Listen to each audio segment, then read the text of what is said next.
All right, so I got a quick, fun recipe for you. It's this strawberry shortcake. I think that's what it is. I don't know. I saw the recipe online and I made it.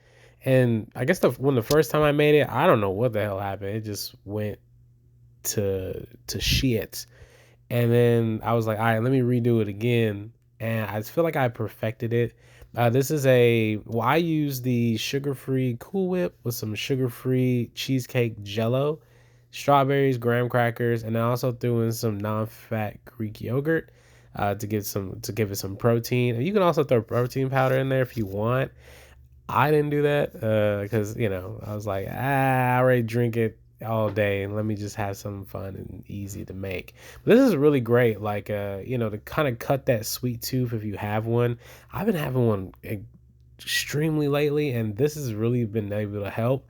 I wouldn't suggest eating the whole pint of it, but I do suggest, like, maybe eating half and then eating half another night.